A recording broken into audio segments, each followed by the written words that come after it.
Hello, we are back with Conversations with Candace, episode 9 of Big Brother 26. So, as you know, they recapped the last episode and kind of the big points. And then when they finally started the episode, they showed what was said before the vote to switch the vote. So I just thought that was all interesting. I think that even though I didn't want Lisa to go, I do understand why they did what they did, because Angela's an easy target. They can get her out anytime. I doubt she's going to win any more head of household competitions. The first one was a fluke. So I do get it, but Lisa was pissed. And she did all she could. So that was interesting. Let's see. Angela kind of, giving her little speech. She's just very dramatic, and sometimes it just feels like fake. And a lot of the house guests were kind of like, okay, Angela, you want to be in this game so bad, but you make fun of people, you bully people, you do this. So it's Angela, right? And then Kenny expressing that he feels like he's on the outside of the game. This will be interesting to see how this plays out, because he is. And I think that they didn't tell him because they knew that, he had personally been attacked by Angela. And I know that whatever they said wasn't going to change his vote to vote Angela out. So it wasn't worth it to expose that plan and for it to either backfire or not go the way that they wanted it to go. So we'll see how Kenny does in this next episode and see how it works out. So a lot just happened. Let's see. HOH competition. I love that HOH competition. I thought it was fun. I forget the name of it, but basically each player had to balance on a beam, 2 stations that had numbers. The more points you got in your however many seconds, the more points you got, you kind of stayed the winner until the end, until everybody went. Cedric won. So happy for Cedric. I agree with Chelsea when Cedric said, oh yeah, y'all, we went from mascots to HOH, back-to-back HOHs. And Chelsea was right. Don't bring that up. That means we good competitors and we're a target. Don't do that. But, Cedric was just really excited. And I think, his excitement just took over. So he said that. Let's see. Kenny went to Cedric, and I don't know what's wrong with Kenny. I understand this. It's hard to miss your family and stuff. Again, I've never done it, so I'm speaking from the outside, but you're there to win money to help your family.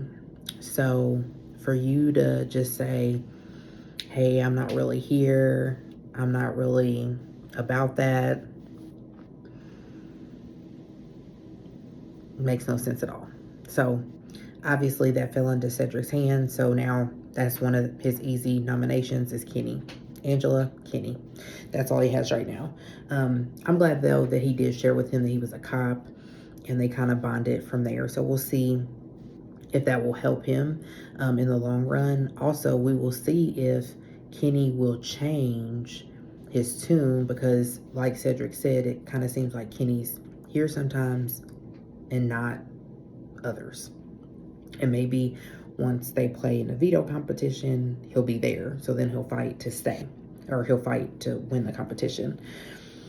Mackenzie, I understand in this situation why she did tell Cedric, because I think she sensed that she could be next on the block in Cedric's HOH reign. So I do think it was the best thing to do. But because she's told darn near the whole house, and I think they have to use their powers by the 4th week. And I think this might be the 4th week. Maybe. Yeah, I think this is it. So, if she don't get to use it this week, then the power goes away. I wonder if Julie will tell the house guests that,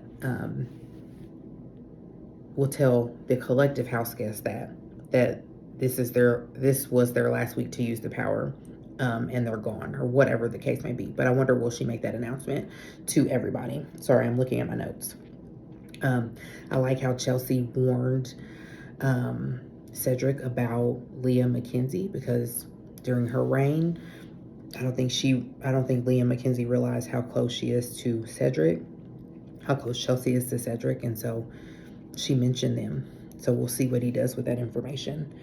And then I thought it was funny that Cedric just went up to these people and was like, "Hey, you want to be the pawn? Leah, you want to be the pawn? I mean, you want to be the pawn? Robina, you want to be the pawn? Josie, you want to be the pawn?" Sometimes it doesn't come natural. That one time last week, where Tucker said that he would be the pawn, rare, very rare. But he sensed how the game was going, and that was after one of Angela's blow-ups. So he was right in suggesting that he could be the pawn. So early in this week, you don't know if Angela's going to have a blow-up. You don't know if anybody else is going to piss you off either. So just put somebody up, Cedric. Let's keep it moving. Wow, this game is getting intense. So it was funny how they talked about the possible showmances. So we got Chelsea likes Cam, but Cam likes Leah. Quinn likes Leah, but Leah likes Tucker. Where's it going to end up? Don't really know. I think that's funny. What are your predictions? Who might be with who? And then Kenny. So I guess today he was in the game at this point of when he had this conversation, and he's like, well, the girls, they are really close. We need to break them up. So he wants Cedric to put up Leah or Mackenzie. So does Tucker. Tucker makes a good point on fleshing out the veto, because America picks who goes up. Now, who's to say America didn't pick Kenny? Didn't pick Tucker, right? So Cedric has a lot to think about, the plan that's set up for next week, because as he knows, he's unable to play in the head of household competition. So what would be best for his game? Would it be best to put up Mackenzie and go ahead and flush out the idol? Because Cedric keeps saying that he's worried about blood on his hands. But again, as Tucker pointed out, it won't be any blood because America picks the replacement nominee. But it would get at least one out of the two, because they don't know who has the other one. As we know, it's Quinn. And Quinn hasn't shared that information other than with Angela. So, who should he put up? What are your thoughts? Who should he put up? Cedric took the safe way out. Nominations are Angela, Kenny, and Tucker. I felt that all the stuff that he talks, that he was going to put up Mackenzie. And, like Tucker told him, you got a lot of people that are on your side. So, I think he should have put up Mackenzie to flush out the upgrade power. And they did say it's week 3. So they have one more week to possibly use their power. Mackenzie and then Quinn. So what are your thoughts on these nominations? Was it the easy way out? Should he have put up Mackenzie? Should he have put up Leah? Leah's a competitor, a true competitor. Kenny, Angela, not so much. And obviously Tucker's just the pawn. So I think, and again, it's easy for me to say that because I'm sitting outside the house, but I feel like, let's play the game. Let's get this game started. Let's stop putting up the same people. Let's shake it up. Hey, I want Kenny to win because I think he is going to shake it up. I think he is going to shake up the house if he wins HOH. And that'll kind of draw some lines in the sand, but then it also make the game a little spicy. So what are your predictions? And we'll see what happens today, Wednesday, for the veto. All right. Bye. Thanks for having a conversation with me. Watch the other conversations with Candace.